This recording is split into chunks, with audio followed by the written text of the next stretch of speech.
गीता जयंती पर मुझे 48 कोस के तीर्थों के जो हमारे समितियों के माननीय सदस्य हैं, हमारे माननीय पदाधिकारी हैं, जो 48 कोस के इस क्षेत्र में फैले हुए हैं, आज इस एक ही सभागार में सभी तीर्थों के मुझे दर्शन हो रहे हैं। ये मेरे लिए बड़े परम सौभाग्य की बात है। मैं सभी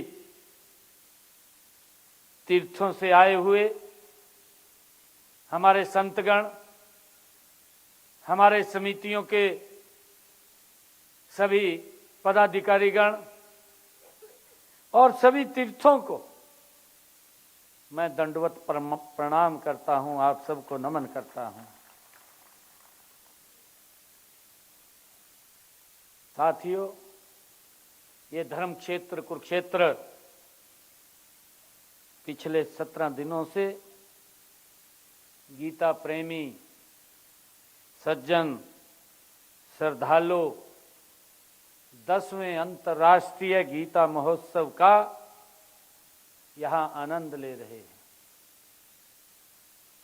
हमने यहां पर भी देखा है कि जो हमारा क्राफ्ट मेला है, उस क्राफ्ट मेले में हमारे देश के जो जिनके पास कौशल है, ऐसे सब लोगों ने अपने अपने प्रोडक्ट बना करके इस मेले के अंदर उसकी शोभा बढ़ा रहे हैं। आम व्यक्ति तक वो पहुंच रही है और इसी मेले में दुनिया भर के क्राफ्टिस्ट वो भी अपनी दुकान इस मेले के अंदर लेकर के आए हैं। मैं उन सब का स्वागत भी करता हूं, उन सब का धन्यवाद भी करता हूं। और मुझे खुशी है, अंतर्राष्ट्रीय गीता जयंती महोत्सव हर जिले में गीता के स्वर भी गूंज रहे हैं। जिला स्तर पर भव्य कार्यक्रमों का आयोजन हुआ है। एक साथ मनाया जाने वाला यह महोत्सव धार्मिक, सांस्कृतिक, कला एवं संस्कृति का एक अनुपम उदाहरण है। साथियों, हम सब जानते हैं, देश के कर्मयोगी प्रधानमंत्री आदरणीय नरेंद्र मोदी जी ने 2014 में कुरुक्षेत्र जब उनका आगमन हुआ था, 2014 में आदरणीय प्रधानमंत्री जी ने इसी पवित्र भूमि से ये बात कही थी कि कुरुक्षेत्र को गीता स्थली के रूप में पहचान दिलाने के लिए हम हर संभव प्रयास करेंगे। और मुझे खुशी है, प्रधानमंत्री जी के ही मार्गदर्शन में 2016 में गीता अंतर्राष्ट्रीय गीता जयंती महोत्सव को अब अंतर्राष्ट्रीय स्तर के ऊपर मनाया जा रहा है। ये हमारे लिए गर्व की बात है। मैं आपके बीच में हमारे ऐसे प्रतिनिधि यहां बैठे हैं, ऐसे संतगण यहां बैठे हैं जो इस 48 कोस से जुड़े हुए हैं।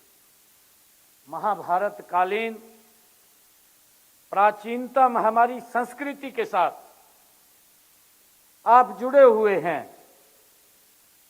और उसका जीर्णोद्धार लगातार आप देख रहे हैं। जब से अंतर्राष्ट्रीय गीता जयंती महोत्सव मनना शुरू हुआ है, हर वर्ष इसकी संख्या निरंतर बढ़ती जा रही है। हर वर्ष दुनिया में गीता का विचार, गीता का संदेश फैलता हुआ जा रहा है। ये हमारे लिए बड़े गर्व की बात है। साथियों, हम सब देख रहे हैं कि हमारे लिए ये बड़े गर्व की बात भी है कि आदरणीय प्रधानमंत्री जी ने जब से देश के प्रधान सेवक के रूप में जिम्मेवारी ली है, हमारे जो तीर्थ स्थल थे वो तीर्थ स्थल भी विलुप्त होते जा रहे थे, हम देख रहे हैं। एक समय था, मेरे ध्यान में है कि हमारे यहाँ ज्योतिसर में जिस पवित्र वट के वृक्ष के नीचे भगवान श्री कृष्ण ने सर्व मानव जाति के लिए ज्ञान का संदेश दिया, कर्म का संदेश दिया, उसकी स्थिति भी अगर आप लोग देखेंगे, थोड़ा पीछे हट करके 1998 की मैं बात करूंगा, तो वट के वृक्ष की स्थिति क्या थी आप ध्यान करिए। परंतु इस विषय को अटल बिहारी वाजपेयी जी देश के प्रधानमंत्री थे, लोकसभा के अंदर उठाया गया और अटल जी ने स्पेशल पैकेज उसके जीर्णोद्धार के लिए दिया। आज आप देख रहे हैं, यह हमारी जो सांस्कृतिक धरोहर है, जिस धरोहर को परम श्रद्धेय स्वामी ज्ञानानंद जी महाराज इसको दुनिया में फैलाने का काम कर रहे हैं, ये हमारे लिए गर्व की बात है। साथियों, आदरणीय प्रधानमंत्री जी ने हमारी सांस्कृतिक धरोहर को ऊंचा उठाने के लिए, इसको मजबूत करने के लिए पिछले 11 वर्षों में गति से काम किया है।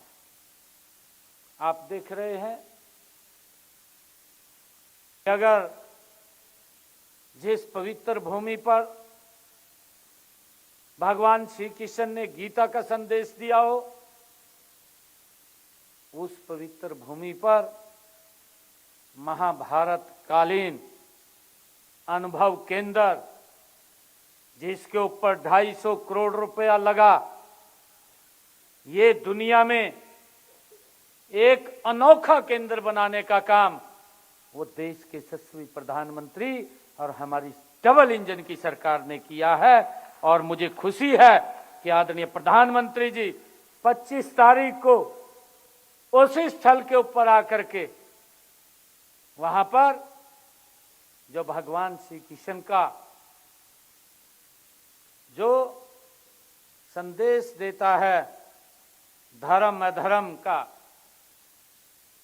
पवित्र पंजन्य, उसका लोकार्पण भी, अनुभव केंद्र का विजिट भी आदरणीय प्रधानमंत्री जी ने किया है। साथियों,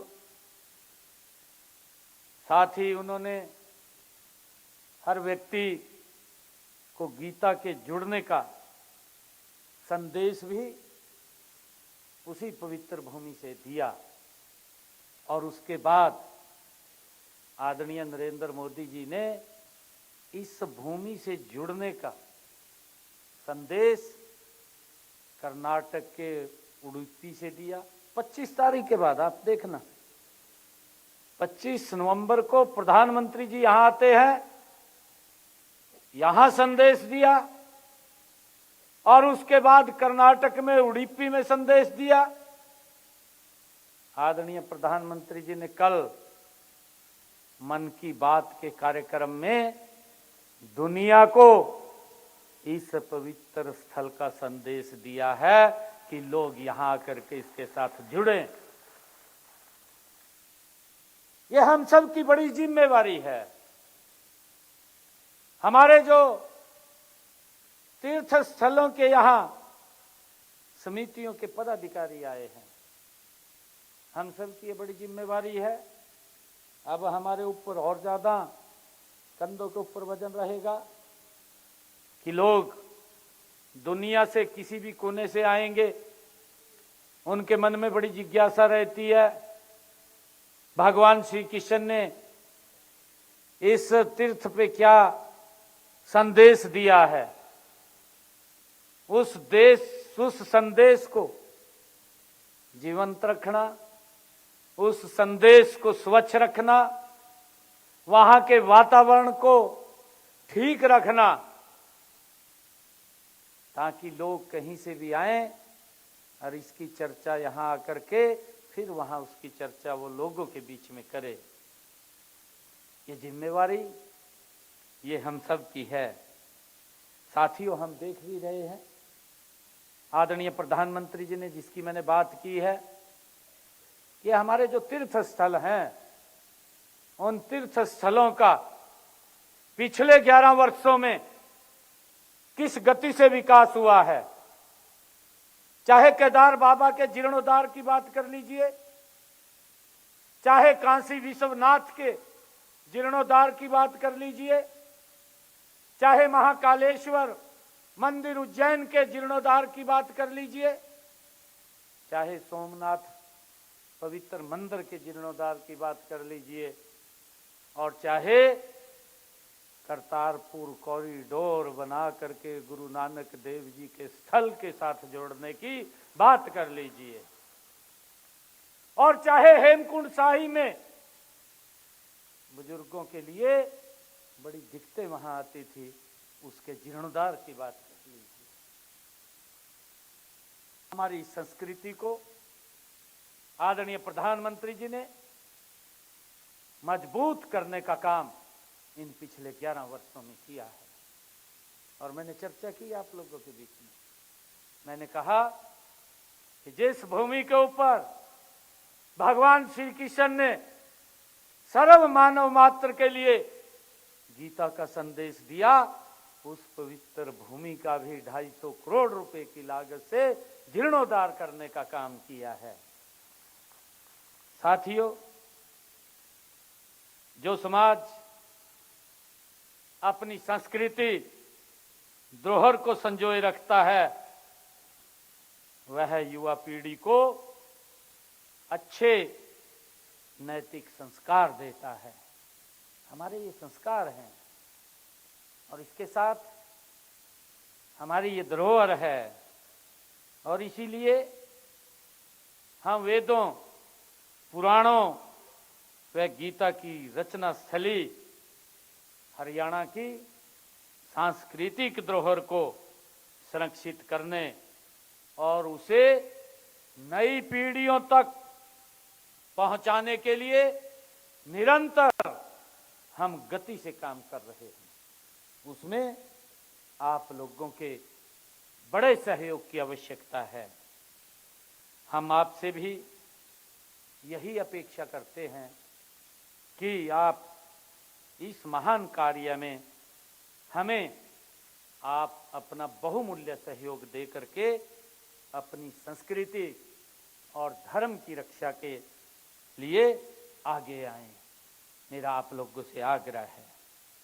साथियों, पावन सरस्वती हम सब जानते हैं, और दहती नदियों के बीच जो ये 48 कोस भूमि पर 367 ये तीर्थ स्थल हैं, इनमें से कुछ तो लगभग लुप्ति हो गए हैं। हम इन तीर्थों का जीर्णोद्धार कर इनके वैभव को पुनः स्थापित करने का हम कृत संकल्प हैं कि वो उनका उद्धार हो। साथियों, वर्ष 2023 में 48 कोस कुरुक्षेत्र भूमि के 164 तीर्थों की सूची में सर्वेक्षण एवं उनका दस्तावेजीकरण का 48 नए तीर्थों को इसमें जोड़ा गया है। हम सब जानते हैं, और इससे अब इस पवित्र भूमि पर, क्योंकि पहले ये 164 थे, धीरे धीरे करके उनकी पहचान करते हुए उस सूची के अंदर इसको जोड़ा गया है। अब ये 182 हो गए हैं। इसी 48 कोस की परिक्रमा में ये 367 तीर्थ स्थल हैं, जिनकी पहचान करके हमने इस सूची के अंदर उनका जीर्णोद्धार करना है। यह कार्य चल रहा है और निकट भविष्य में इस सूची में और भी तीर्थ स्थल वो जुड़ने की संभावना है।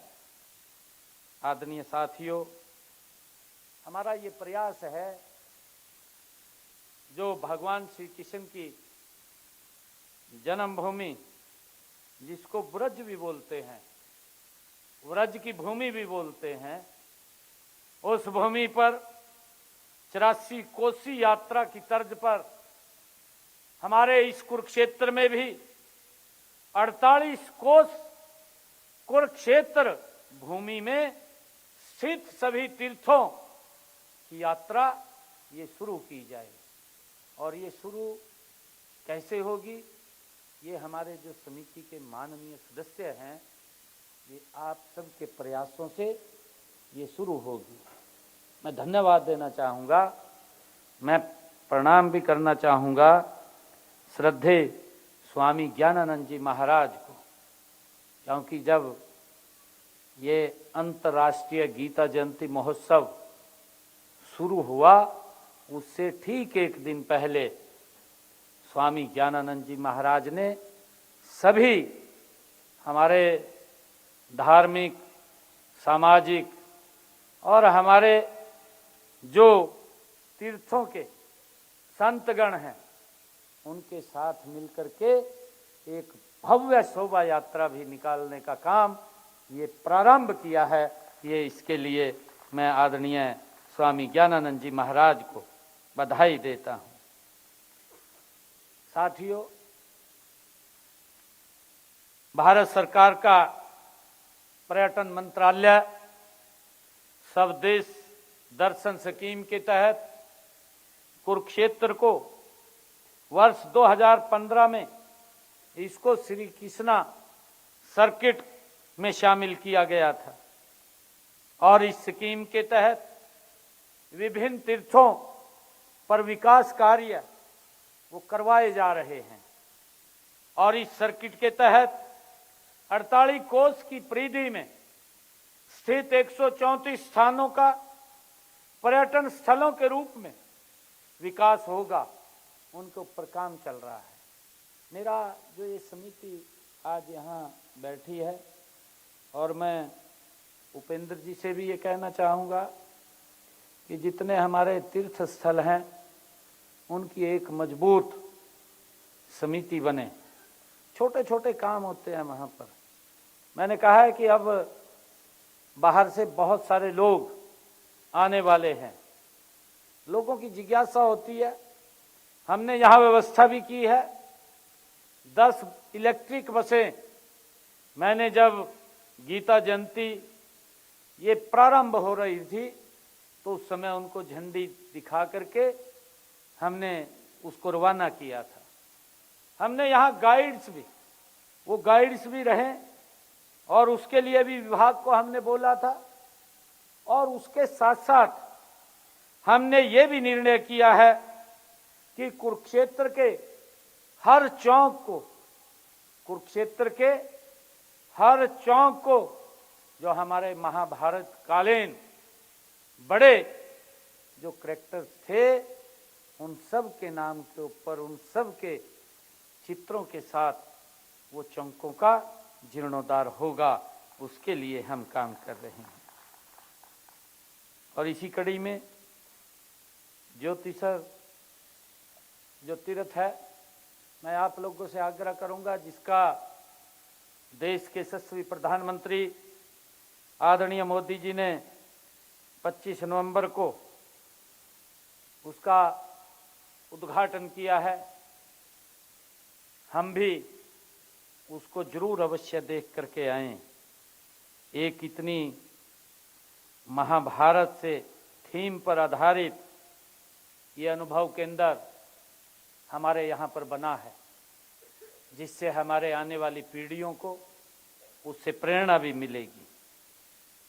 साथियों, कुरुक्षेत्र विकास बोर्ड द्वारा इस समय कुरुक्षेत्र की 48 कोस की परिधि में लगभग हमारे 80 तीर्थों पर विकास कार्य उन पे चल रहे हैं।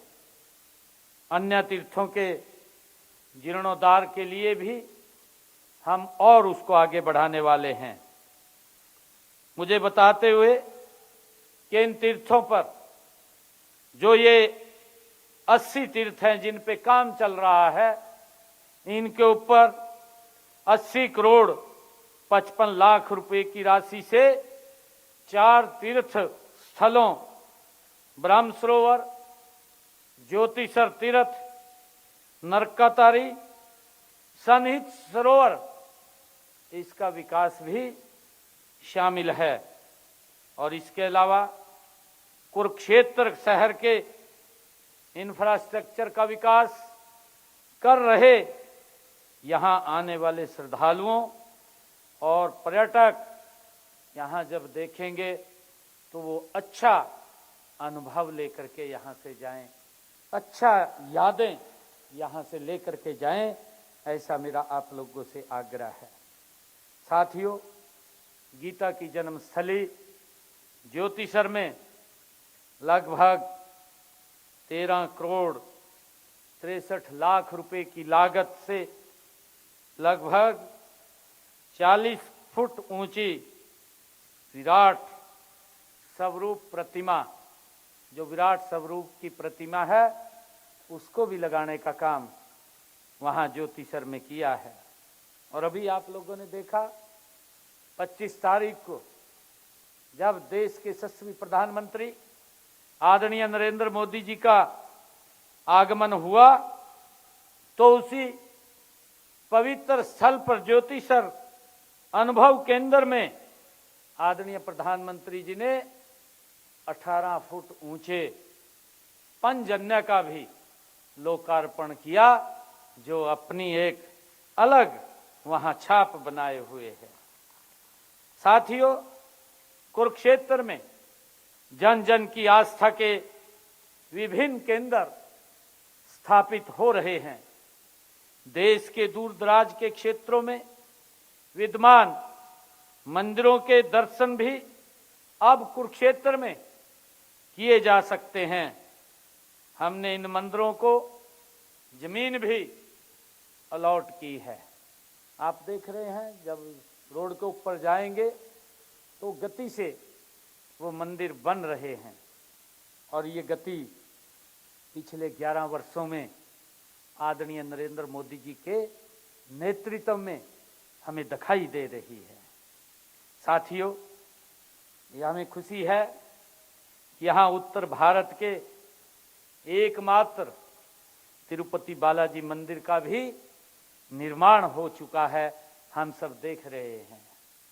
साथियों, इसके अलावा हमने यहाँ पर परम श्रद्धेय स्वामी ज्ञानानंद जी महाराज के तत्वाधान में जियो गीता संस्थानम और अक्षरधाम मंदिर, इस्कॉन मंदिर तथा ज्ञान मंदिर का निर्माण भी यहाँ पर किया जा रहा है। साथियों, निश्चित तौर पर इन सभी संस्थाओं का निर्माण पूरा होने पर कुरुक्षेत्र को राष्ट्रीय एवं अंतर्राष्ट्रीय स्तर पर एक अलग पहचान मिलेगी। साथियों, हम कुरुक्षेत्र को प्रमुख धार्मिक पर्यटन स्थल के रूप में विकसित करने तथा इसे देश और दुनिया का सबसे गौरवपूर्ण स्थान बनाने के लिए हम प्रतिबद्ध हैं। और मेरा आप लोगों से आग्रह है कि हमारी जो समितियां हैं इसमें अपना महायोगदान दें। चाहे स्वच्छता को लेकर के है, चाहे वहाँ की सुंदरता को लेकर के है, क्योंकि जो भी तीर्थ वो वहाँ उसकी आओ बहा अलग होती है, तो उससे गांव का सम्मान और गांव के लोगों का सम्मान ऊंचा होता है। मैं आप सबको यही अपील करूंगा कि हम मिलकर के इसको और गति से आगे बढ़ाने का हम काम करेंगे। मैं इस 48 कोष सम्मेलन में पधारे सभी हमारे तीर्थ समितियों के माननीय अध्यक्षगण, सभी संत महात्माओं और सभी तीर्थों के प्रतिनिधियों और गीता प्रेमी श्रद्धालुओं का मैं पुनः एक बार फिर अभिनंदन करता हूं, आप सबका स्वागत करता हूं और इन्हीं शब्दों के साथ मैं अपनी वाणी को विराम देता हूं। और यहाँ पधारने पर आप सबका मैं बहुत बहुत आभार व्यक्त करता हूं। इन्हीं शब्दों के साथ जय हिंद, जय भारत, जय श्री कृष्ण। आप सभी ये बैठेंगे, अभी कार्यक्रम समाप्त नहीं हुआ है, कुछ सम्मान भी आपको देना है, राष्ट्रगान भी होना है और उससे पहले धन्यवाद प्रस्ताव। मैं धन्यवाद प्रस्ताव पारित करने के लिए 48 कोष समिति के चेयरमैन